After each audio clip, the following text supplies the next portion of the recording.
So I welcome you all to the third video of the transformation series. So आज हम लोग बात करने वाले हैं माइंडसेट के ऊपर। तो हम लोगों ने वार्म अप्स के ऊपर बात करी, कुछ एक्सरसाइजेस की फॉर्म्स के ऊपर बात करी, आज माइंडसेट के ऊपर बात करते हैं। माइंडसेट के ऊपर बात करना इसलिए इंपॉर्टेंट है क्योंकि as an athlete point of view या फिर as a cricketer point of view to be specific, जो भी मैंने क्रिकेट से 8 साल में सीखा वही सारी चीजें मेरे को हेल्प कर रही हैं इस जर्नी में अपने आप को ट्रांसफॉर्म करने में, एंड वो भी बहुत ही इजी वे में।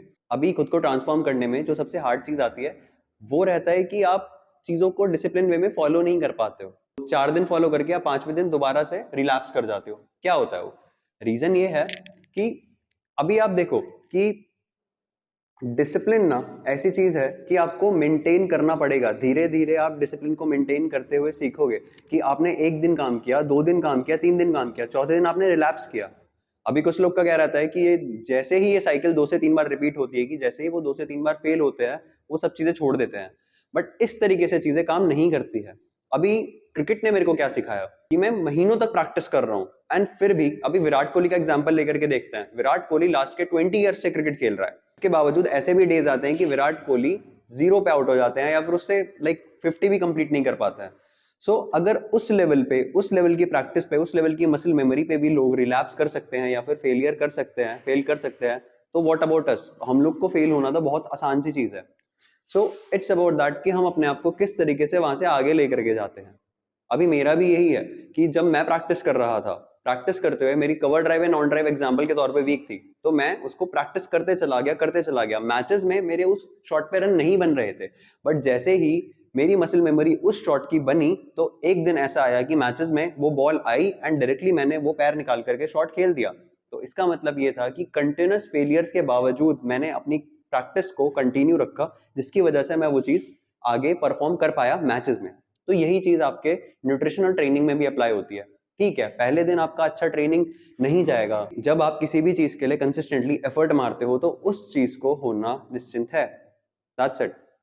सो आज के ट्रेनिंग प्रोग्राम की बात कर लेते हैं कि आज का ट्रेनिंग प्रोग्राम क्या होने वाला है। आज की ट्रेनिंग की जो हमारी एक लिस्ट रहेगी या फिर जो ऑर्डर रहेगा एक्सरसाइज का, वो रहेगा चेस्ट सपोर्टेड रो।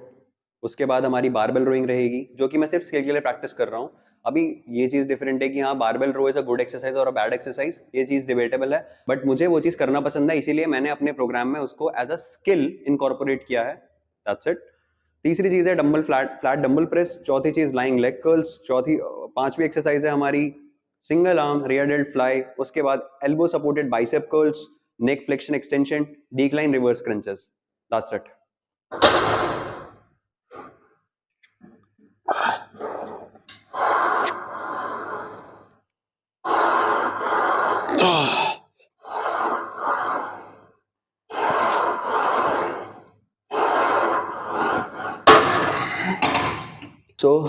जो पहला सेट है वार्म अप सेट था, तो सिंपल सी सेम ही चीज अप्लाई कर रहा हूँ क्योंकि मेरे जो बैक मसल्स है और मेरे पेक मसल्स हैं, मेरे प्राइमरी अभी मेरे फोकस हैं, जिस पे वो बेसिकली मैं फोकस कर रहा हूँ।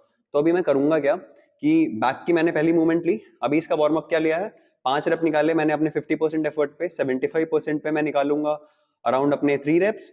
उसके बाद 90% पे मैं 1 से 2 रेप निकालूंगा, फिर 1 से 2 मिनट का रेस्ट लेकर के मैं अपने वर्किंग वेट से अपना सेट स्टार्ट करूंगा। So this is how the warm up is done, and इससे आप कम से कम एनर्जी लीक करोगे एंड ज्यादा से ज्यादा आउटपुट निकाल पाओगे अपने वर्कआउट का।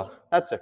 अभी हम लोग का जो प्राइमरी फोकस है वो होना चाहिए कि आप जितना ज्यादा आउटपुट निकाल पाओ अपनी ट्रेनिंग से वो।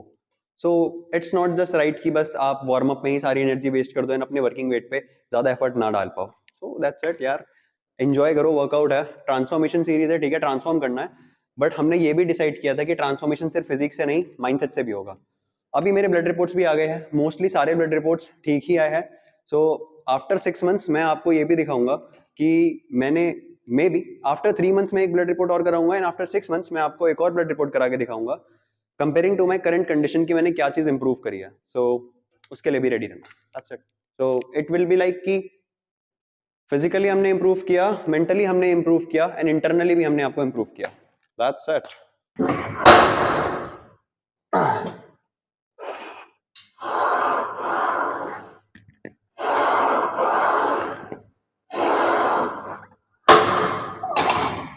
कोई भी रोइंग की मूवमेंट है तो एक ही चीज ध्यान रखना कि अगर तुम बॉडी के दूर से खींच रहे हो, फ्लेयर आउट करके खींच रहे हो तो अपर बैक काम कर रही है, क्लोज खींच रहे हो तो लैट्स काम कर रहे हैं। दूसरी चीज कि सबसे इजी क्यू क्या रहता है इसको अच्छा परफॉर्म करने का, एल्बोस को बॉडी के पीछे फेंको, दैट्स इट।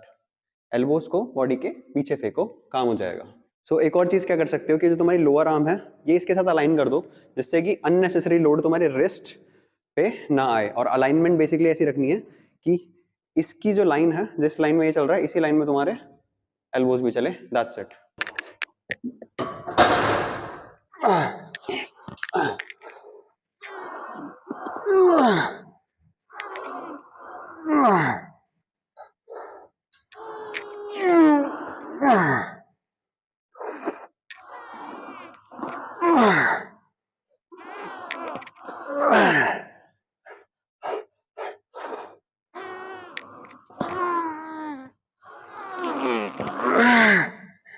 एक और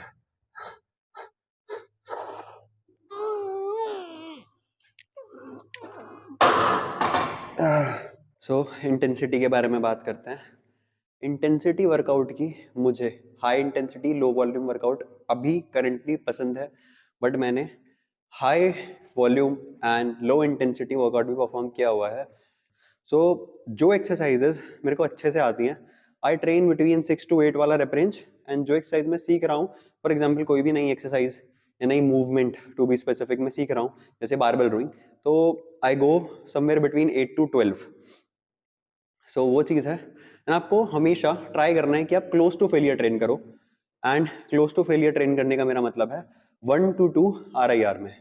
RIR होता है रेप्स इन रिवर्स, यानी कि आपके टैंक में या फिर आप सिर्फ उसके बाद 1 से 2 रेप परफॉर्म कर सकते हो। कुछ लोग फेलियर तक भी लेकर के जाना पसंद करते हैं, बट या it depends on person to person कि वो किस तरीके से रेप रेंजेस को लेकर के चल रहे हैं अपने अकॉर्डिंग। That's it. स्ट्रैप्स का यूज इंपॉर्टेंट है पुलिंग मूवमेंट्स में। ग्रिप लिमिटिंग फैक्टर नहीं होनी चाहिए जब आप अपनी बैक को ट्रेन कर रहे हो, दैट्स इट। रिसेंटली मैं बाकी हानमा करके एक एनिमे है वो देख रहा हूँ, तो अगर तुम भी एनिमे देखते हो तो मुझे कमेंट में बताना। सबसे इंपॉर्टेंट चीज़ जो मेरे को लगती है कि हम कहीं से भी सीख सकते हैं, या फिर जो मैं सीखता हूँ जिस तरीके से, जो मेरा एक नेचर है सीखने का, एनिमे, मूवीज एंड इंस्पिरेशन, सब लोग का एक डिफरेंट डिफरेंट रहता है कि यार मैं एक स्पेसिफिक इंसान से इंस्पिरेशन लेता हूँ या फिर किसी भी चीज़ से हो सकता है। मेरा ये है कि मैं किससे इंस्पायर होता हूँ, मैं खुद से इंस्पायर होता हूँ। थोड़ा सा कुछ लोग को नार्सिसिस्टिक लग सकता है, ये थोड़ा सा कुछ लोगों को नार्सिसिस्टिक लग सकता है, but believe me it's not.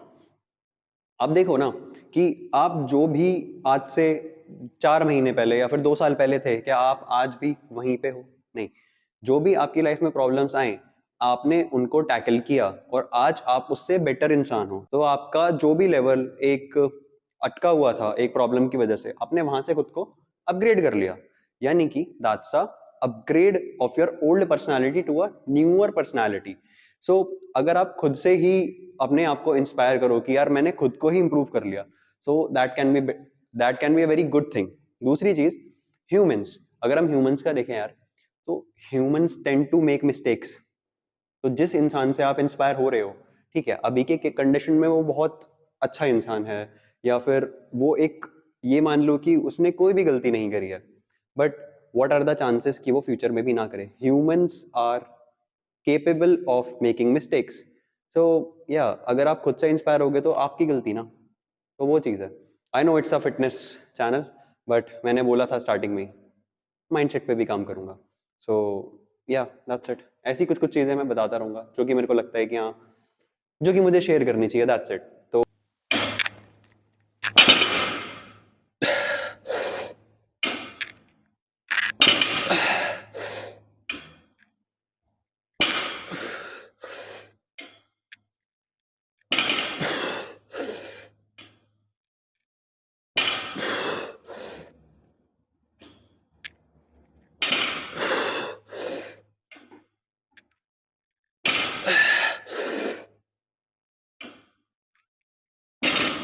हमारे पास इससे बेटर एक्सरसाइजेस हैं फॉर हाइपरट्रोफी, हाँ बहुत सारी हैं, बट फिर भी मैंने क्यों इंक्लूड करी अपने एक्सरसाइज रिजीम में? इसलिए क्योंकि मेरे को चैलेंज चाहिए था, सिंपल सा आंसर।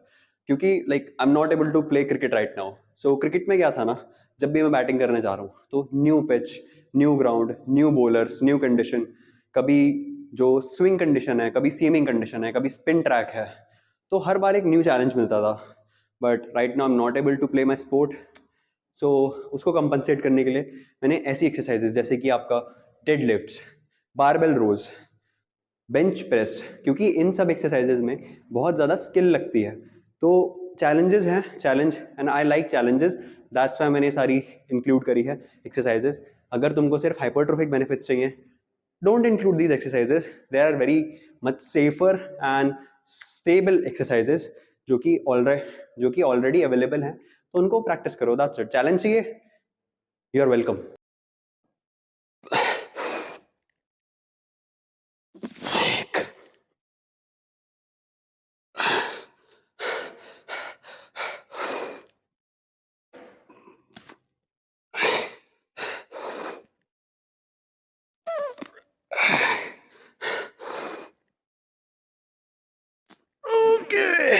तो अभी क्या हुआ कि जिम में 20 के बाद 22.5 के डंबल्स अवेलेबल नहीं हैं, और मेरा वर्किंग वेट अभी 22.5 ही है। सो अब मैं क्या करूँगा, 20 के बाद सीधा 25 के डंबल्स हैं, और मैं 6 to 8 की रेप रेंज में ट्रेन करता हूँ। सो अभी मैंने ट्राई किया 25 के डंबल से, but it was too heavy for me, और ये इससे मैं निकाल पा रहा हूँ रेप्स। तो आई इंक्रीज द वेट, या फिर मैं एक सेट इंक्रीज कर दूंगा, या फिर मेरे को ट्राई करना होगा कि मैं जो एंकल वेट्स होते हैं या फिर रिस्ट वेट्स होते हैं उसको परचेज करूं, एंड फिर बेसिकली उससे मैं थोड़ा सा इंक्रीमेंट कर सकता हूं धीरे धीरे करके। सो यही करना होगा फॉर नाउ। सो अभी एक सेट एक्स्ट्रा इंक्लूड कर दिया है मैंने अभी के लिए कंपनसेट करने के लिए। This is auto regulation. आपको देखना होगा कि एट द पॉइंट कि आप अपनी ट्रेनिंग को किस तरीके से ऑप्टिमाइज कर सकते हो, सीधा कोचेस पर्सपेक्टिव कि आप किस तरीके से ऑटो रेगुलेट करते हो। 22.5 के डंबल नहीं थे, एक सेट इंक्रीज कर दिया, एट द एंड मेरे को चाहिए तो मैकेनिकल टेंशन ही जिससे मेरी हाइपरट्रोफी होगी, that's it.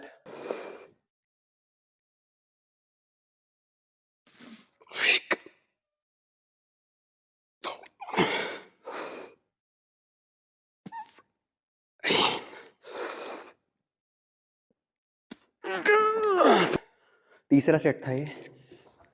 So last set में मैंने करा था अराउंड 3 सेट करे हैं। पहले सेट में निकाले 8 रेप्स, दूसरे सेट में निकाले थे 10 रेप्स, अभी निकले 4 रेप्स। वेट कम, सो लास्ट सेट में निकले 4 रेप्स। सो इसके बाद आप देख सकते हैं कि मैंने जो रेस्ट लिया था बिटवीन 2 से 3 मिनट का लिया था। रेस्ट ना बहुत ज़्यादा पर्सनल होता है, सो आप सिंपल से रख सकते हो जिस टाइम पे आपकी हार्ट रेट नॉर्मल आ जाए, नेक्स्ट सेट पे जाओ। अभी वो 1 मिनट में हो, 1.5 मिनट में हो, 2 मिनट में हो, 5 मिनट में हो, doesn't matter. Heart rate normal हो गया, jump to the next set. तो मैं तुम्हें थोड़ा सा ब्रीफ दे देता हूँ कि वो जो एनिमे है उसकी स्टोरी क्या है। तो एक कैरेक्टर होता है जिसका नाम होता है यूजिरो हानमा, और उसका एक बेटा होता है जो कि जिसका नाम होता है बाकी। तो उसका तो जो यूजिरो होता है ना, ये अर्थ का सबसे स्ट्रॉन्गेस्ट क्रीचर होता है। होता तो ह्यूमन ही है बट सबसे स्ट्रॉन्गेस्ट होता है। तो इसकी यूएस एंड जो टोक्यो वगैरह है, तो ये रहता टोक्यो, तो ये रहता जापान में है, और इसकी यूएस और बड़ी बड़ी कंट्रीज से एक ट्रीटी हो रखी होती है कि ये इससे फ्रेंडली कॉन्ट्रैक्ट में रहेंगे बेसिकली, एंड इनसे लड़ाई नहीं करेंगे बिकॉज ये बंदा बहुत स्ट्रांग होता है। तो यूजिरो जो रहता है, बाकी की जो मदर रहती है, तो उससे बोलता है कि जो ये बाकी है इसको इतना स्ट्रांग बनाओ कि मेरे को ये हरा सके। जब वो 12 या 13 साल का होता है तो पहली बार वो अपने फादर से लड़ाई करता है, बट वो हार जाता है। तो वो जो उसकी मदर रहती है उसको बीच में बचाने के लिए आ जाती है, और वो जो यूजिरो रहता है उसकी मदर को मार देता है। ठीक है, तो उसके बाद बाकी की जिंदगी का एम बन जाता है कि मेरे को अपने फादर से ज़्यादा स्ट्रांग बनना है, उसको हराना है, और अपनी मदर की जो डेथ है उसका बदला लेना है। तो ये था। अभी जो बाकी है ना, वो इतना लॉकड इन हो जाता है अपने आप को स्ट्रांग बनाने में कि वो लाइक दिन रात ट्रेनिंग कर रहा है बंदा। तो वही चीज़ है कि जब भी हम हमारी लाइफ में कोई ऐसा गोल होता है ना जिसके लिए हम बिल्कुल पागलों की तरह मेहनत करते हैं, हमें कुछ नहीं पता, I just want this thing. तो वही चीज़ है कि वो जो लॉक इन वाली चीज़ है ना, मेरे को उस बंदे की बहुत पसंद है। Next set.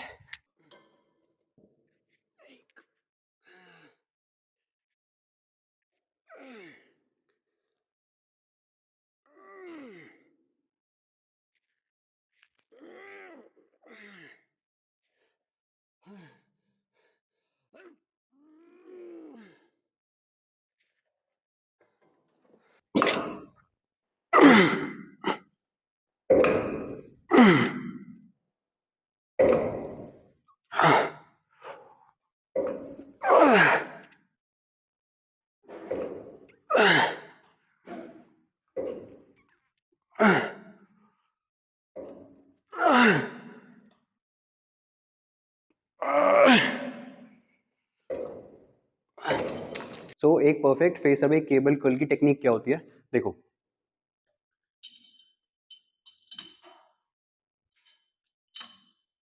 जो आपकी केबल है उसको आप अराउंड अपने नी हाइट के आसपास सेट कर लोगे। पकड़ा इसको, केब हैंडल्स को पकड़ा। अभी एक चीज देखने, देखो यहाँ पे अगर मैं इसको परफॉर्म कर रहा हूँ ना, तो फेस अवे केबल कर्ल का जो सबसे प्राइमरी हमारा काम रहता है, हम चाहते हैं कि लेंथन पोजीशन में रेजिस्टेंस है, नहीं है रेजिस्टेंस। यहाँ पे कोई रेजिस्टेंस नहीं, क्योंकि जो लाइन ऑफ फोर्स है सीधा मेरे जॉइंट से पास हो रही है। करना क्या है, हल्का आर्म्स को आगे लेके आना है। अभी देखो जो लाइन ऑफ फोर्स है जॉइंट से पास नहीं हो रही है। अभी यहाँ पे इसको होल्ड किया, ठीक है, और यहां से हमने कर्ल। तो अभी यहाँ पे लेंथन पोजीशन पे रेजिस्टेंस है। That's it. सो एक ही चीज का ध्यान रखना है कि लाइन ऑफ फोर्स या फिर केबल जो है आपके शोल्डर जॉइंट से डायरेक्टली पास ना हो, और आप हल्का सा लेंथन पोजीशन में रख पाओ। अपनी रेजिस्टेंस को लॉक किया, कर्ल किया, दैट्स इट। और ये करने की नीड नहीं है, क्योंकि एल्बो फ्लेक्सर्स का काम होता है एल्बो को फ्लेक्स करना। जो ये काम होता है ये डेल्ट्स का काम होता है, नहीं करना ये चीज। तो that's a perfect form of face away cable curl. Lock.